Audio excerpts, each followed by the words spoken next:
Oh no. All right. Welcome to our show. Wait, we're gonna strike a pose. Strike a pose. Let's.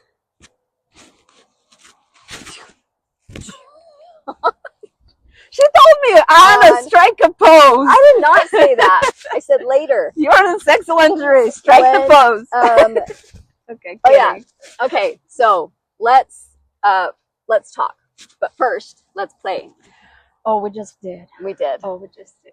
We went on a bike ride. I know, and I couldn't keep up. And she's like pumping. Well, some people just have issues sometimes, and I think today you had one of those. We have natural processes. No, that's not a we. It's just you. I have natural processes. You need to leave everybody else out of the conversations. It's just between you and I. I felt sexy today, so that's what it is. Anna, okay. Yes. So we learned that you have to put your hair forward, and you guys can let us know what you think. So we keep, if you have any tips on how to record our podcasts and how to make them even better, and what the heck? I'm being abused. What? That's not abusive. Okay. Look, I'll do it too. She just loved on me.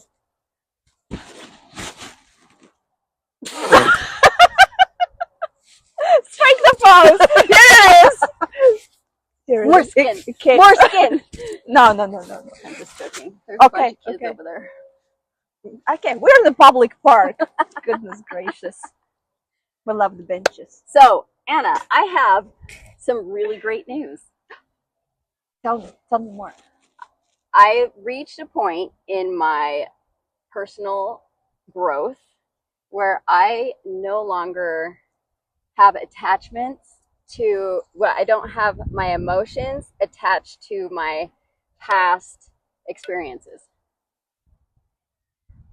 Well, give me an example. Like, what do you mean? Like, I don't have, for example, my last marriage. It was not, there were sometimes there were really, really bad experiences, and I would feel emotions towards it, and I would relive when I would think of the scenario, or like when I got, man, what experience? There's so many.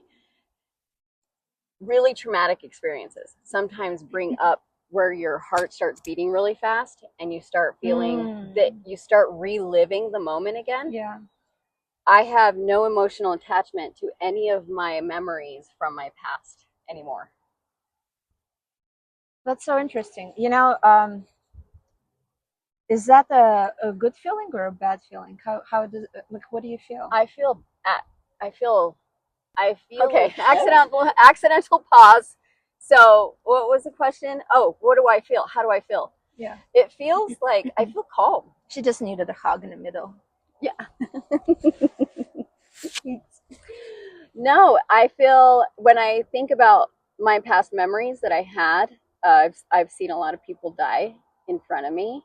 I saw a child die in front of me. I've witnessed, I've gotten beat up. I was raped. There's a lot of experiences that I've had in my life, and I used to feel the emotions that were attached to it too. Like I would start crying, or my heart would start racing really bad. But now when I think about anything at all, I see them as experiences only, and there's no emotional attachments to it. Yes. It's a lot of hard feelings you just dumped on me. She's like, so Anna, this is what happened to me in one sentence. Not all. I've had a lot. Oh my gosh, I feel like I need to unpack this a little bit. And you know, if you are out there and you can relate to any of this, please comment and talk to us, DM us. We're here to actually support and open this conversation so people feel free to come to this point of open conversation, because a lot of times people actually fear to open up to someone about their experiences, and I'm so sorry that it happened. It's life,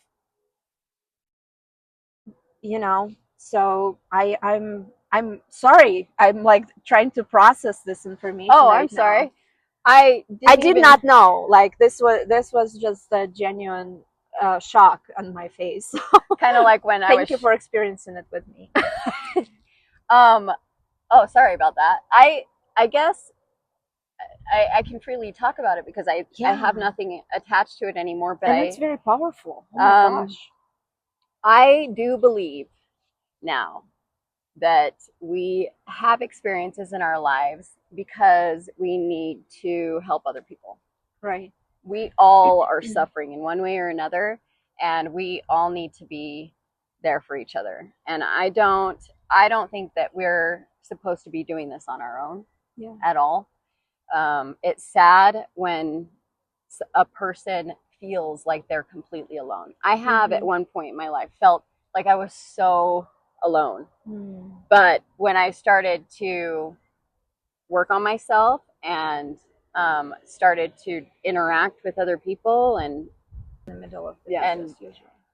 So I can't remember what I was saying, but So you were saying, I feel like we become relatable when we go through experiences, good and bad. I think it's a lot easier to remember the bad versus the good, but this is what I'm learning.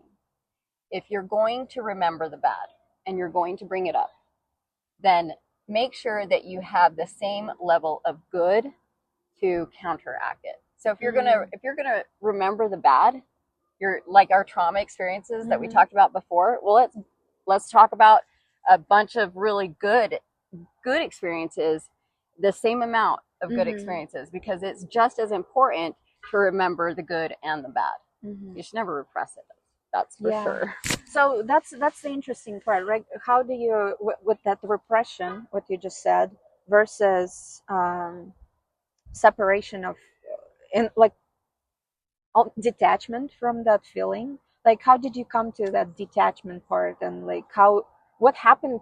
What kind of process did you go through for it to become almost not like it's your past experience and you emotionally what did I do to detach myself? Yeah, not involved in that process anymore of like rumination in that feeling. I honestly didn't expect this to happen, but when I joined Tony Child's program to change my subconscious mindset, I've been going through the videos every single day, the audios every single day, every morning, and then I read the huge mantra thing that we're supposed to read every single day, and I keep repeating everything. And then all of a sudden, just like it just happened this week, when I started to realize that my entire persona just changed. Like I have never felt so calm and present in my entire life.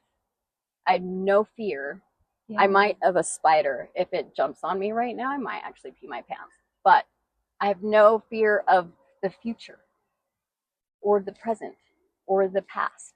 Like I don't know. Like I don't know how forever to really explain it. But but to answer your question, I have rigorously, consistently worked on my subconscious mind for the past 3.5 months.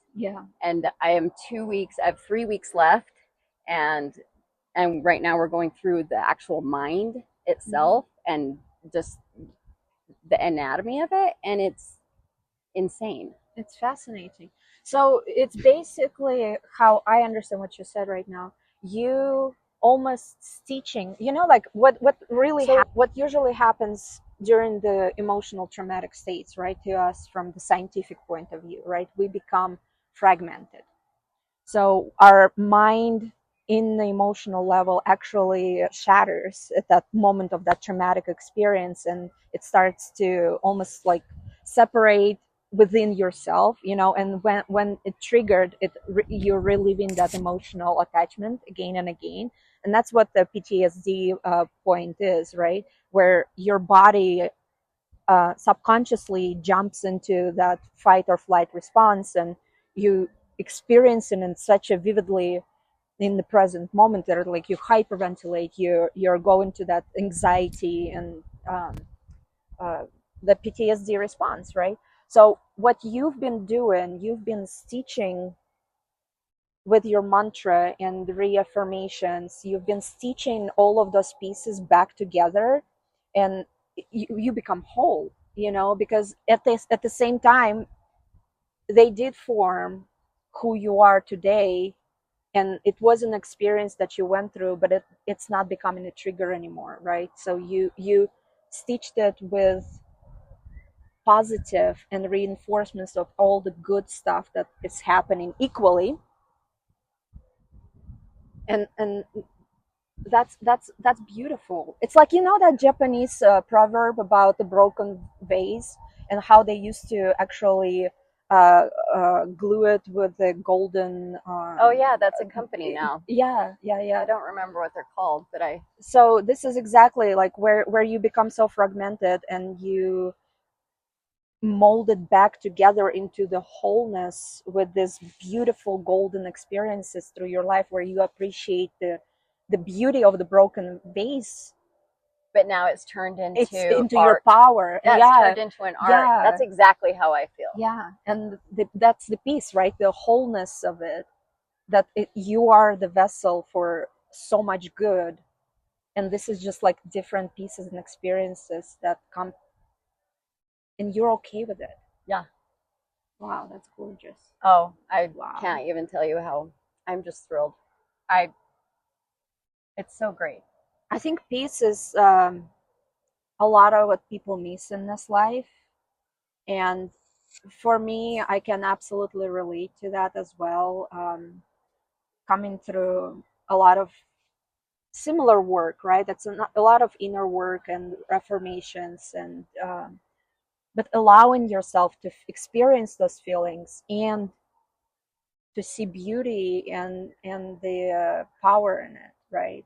Like, so Anna, you, where are you feeling like it's gonna take you further? Like, do you have an idea what you want to do with this and like experience right now? And I mean, she did say a lot of powerful and traumatic things. I mean,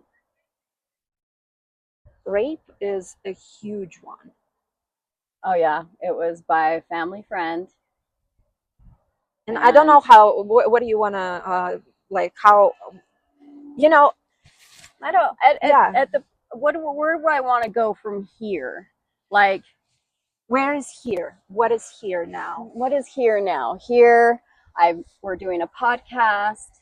Um, I've I've got my design business that's running. We're doing Temple, the app, Mhm. the fitness app that we'll talk more about later. Yeah, absolutely. Where do I want to go? I mean, I feel like I'm being pulled to inspire Mhm. and to help wherever I can. Like, my Mhm. experiences will be for nothing if I don't share what I've learned. Right. Now, how I share that, I don't know. I don't know yet. I don't know where that's going to take me. I don't know. Being able to tell my story, that's what I'm learning how to do. Mm. Like, to be able to share something so that people can feel it the same way that I used to feel it. Mhm. Um, and and be relatable to anybody that is also hurting, Yes. because that's I feel like I've learned how to this here. When I was growing up, we weren't allowed to show emotion. We weren't allowed to cry. We weren't allowed to laugh. Mm. We weren't allowed to have fun. Like, my mom was very, very, very strict. Mhm. And so I bottled my emotions up my entire childhood. Mm. I didn't learn until I had my own kids that you can't do that. You know, my middle child, my Aiden, when he was 6 years old, he got super pissed and he threw a chair across the kitchen. And that's when Mm. I'm like, okay, like, this is where we need to learn how to be able to express ourselves and still go through our emotions. And so we went through that. Yeah, he needed to go to another room, Yeah. and that's when my emotional stuff changed. But where do I take it from here? I don't know. Just It's a flow of a share. river. You are in it. Yeah. Yeah. No, I think that's so important, and it's interesting that we have to go through sometimes that parenting experience. You know, like to recognize, okay, here's I see my child going through something very traumatic right now, because it's almost like looking at yourself, but from your parental perspective, right? And I don't want to jump into the religious conversations, but like a lot of people refer to God, and how we're children of the heavenly creator, or whatever, and like how much of that translation they want that parental supervision, that someone is above them who tells them, hey, you need kind of take a step back, go into your room, experience, like go through your emotions, think about what you're feeling right now. And it is great to have a mentor like that, or a community that can support you in that feeling, because it's so, you cannot be in it by yourself and figure it out. I mean, you can, it's a longer and much more stressful process, because you constantly trigger yourself with all those experiences, and for many people they cannot get out of that, because it's so intertwined. You can't get out unless you're seeking a way out. Right. Like, you only know what you know. My mom only knew what she knew. Right. Your mom only knew what she It's knew, true. right? If there is going to be change at some point within the generational line, somebody has to make a change. Right. And at one point, I got so I hated my mom, and I wanted to do everything opposite from her. And so I like swung completely in the like the Rebel. spectrum, right? Totally rebelled. Not like in a go to jail type way. I like rebelling. Not.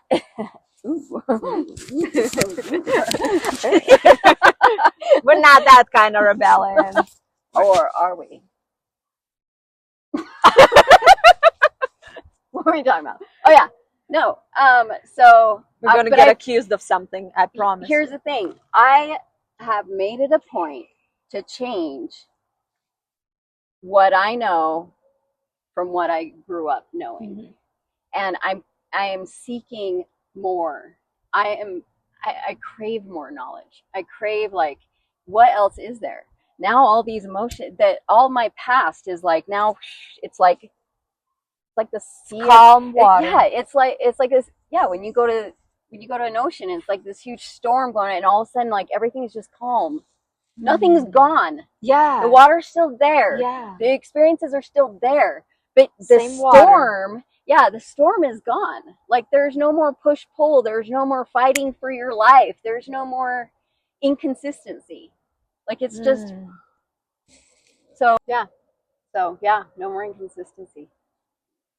Every time I think about that ocean and water, like growing up in Utah, you become exposed to a lot of religious art and everything, right? And that religious art, yeah, like what? Well, a lot of Mormon influence, right? And I was LDS.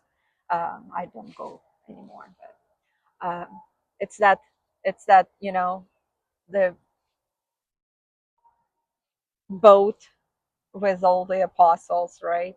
Kind of that turmoil and turbulence. Oh, yeah. And how the Jesus is walking, on water, and how everything, like, he reaches to fish them out of the this turbulent water, and everything becomes calm and peaceful and everything. So I don't know why I go into the religious translation right now. We'll have to do a full episode on our religious perspective. Yeah, because it evolved, and I think that's partially why I am open to all the religions, and they are beautiful in their own way, and we can learn from a lot of art and visual interpretations of stories. Like it becomes personal stories, right? That get you through. That's what through the whole stuff, Bible right? is. That's the exactly. whole Bible's that way. The Book of Mormon, Right. This doctrine, like all the scriptural, the Quran. Yeah, like, you got stories. It People is tell humans stories that we constantly deal with, and they are not ever alone. And that's the whole point, right? Like, you have to. What do you mean that? When you say when they're not ever alone, do you mean like physically there's just people always around? You have to share your experience. In order for you to process that, it's almost like you have to get that guidance. You have to search for external uh it's not validation, but like highlight that you can concentrate through those mantras within yourself and with others, and because you feel the that vase that you're gluing together, it's the cracks that matter, you It know does. It is the cracks that matter. it cracks that matter. And how you put those cracks back together. Yeah. And you will never be the same. No. Nor do I ever want to be the same. Are you losing any pieces of that vase? Maybe. So you just put more gold in there. I'm pretty sure Wow. part of my heart is gone. I think like a piece of chunk. Let me hear a it. chunk. I think it's still there. It's still there. It's just a piece of it should is be gone. Right? Like half of it is Yeah, gone. it's got a little chunk like I like that. falling in my. It's like this. So she says it's an inside of her, A little piece their of my little heart. piece that is detached right now, and it's making noise. Yep. Because it wants to come back to the right place. That's so right. The healing is still a process. Yes, I am still. Well, obviously, I don't think that She's like, I feel it somewhere there. I'm gonna find it, and I'm gonna place it right where it belongs. And I'm gonna put the gold all over it. And we're gonna be whole. I gotta send. We'll have to look for Gorgeous. that link because that would be really cool. We need to buy one of those bases. And shatter it and glue it together. Oh, we can just create our own. Oh my gosh, imagine this idea. Okay, all these people come into your life with the shattered vases, and you create this absolute exchange pieces. We're exchanging pieces right now. We should put like little groups. Oh my gosh, Anaí, I'm missing this beautiful piece. So the piece that you're missing is somewhere in me. Probably. Oh, let's do that. Well, are we talking about the same thing? Totally. Are you talking about? I'm like, I'm picturing us like getting a group of people together. Everybody brings a vase around the same size. You know, and those then we urns break it for the ashes. No. Bring your own urn. No. It's like a party, like bring your own booze or whatever. Like bring your own drink. Bring your own urn. BYU. Urn. Meet you at the cemetery. I love cemeteries, by the way. We should meet there. You know what? I walk the cemetery every night around between 9 and 10. She's my soulmate. We should do it together. You can't. I walk my dogs.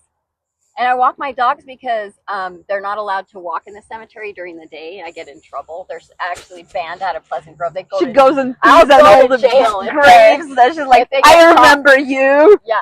So I actually walk my dogs at night, and we walk through the cemetery because that is the only time it's the most peaceful. I don't have anybody bugging me. I don't have anybody bugging me to remove my dogs. I love reading the names. It's like that. Again, coming to that human aspect, right? It's that these people lived here. They had hopes, aspirations, dreams. We don't know that. They could have been horrible people. They probably had killed no cats. hope. They probably did. They probably were related to your mother. Genetically. Spiritually. Energetically. We were talking about urns, and we got squirrel. So we're videotaping different today. It stops us every 3 minutes. So we have to recreate the end scene. We do. Like I did this. I don't remember what we were talking about. Urns. It is such a nice day. The gorgeous vases that we're gonna bring together. No, we're not gonna bring urns. Not the urns, no. But with ashes, we're gonna. No. Whose ashes? I don't know. But we're gonna burn some ashes. We're gonna burn some wood and get those ashes. I mean, imagine. You can have an urn and put all your bad experiences into it and burn inside that urn, and it over the lifetime, this becomes your vessel where you can go and release into the ocean all your unprocessed emotions and experience. I We mean, live that's it. kind of beautiful too. It But is. We live in Utah, so there's no oh, ocean. Salt Lake, Utah Lake cannot be any more polluted than it already is. So Yeah, it's not the same. if you see my ashes floating around in Utah Lake, I'm not gonna throw your ashes in Utah Lake. and your dream come true. I'm gonna build a shrine, and it's gonna be the Anna shrine with her sexy bike lingerie. I need an altar. I like bike the lingerie. The altar. Oh, you want an altar? I need an altar with the little crown. I don't on do it? shrines. Oh, yeah. You don't do shrines. Yeah.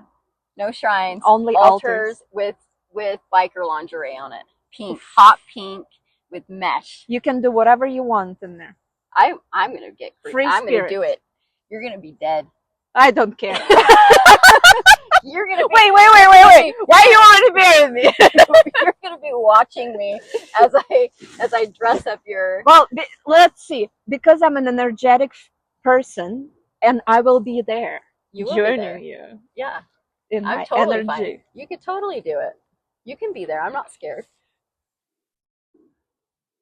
Now it's tempting. Let's do it. All right, we love you guys. This is as good as it gets at this point. Like lingerie and altars and vases. And okay, bring your own urn. We'll do something. And share with us. Those messages are freeing. What you experience. Like, I'm trying to hide from the sunshine. It's okay. Oh, like I need the glow. No, I need the glow. Okay. I thought like usually they like hold boobs, but you like cover my. Share your experiences with us if you need to talk.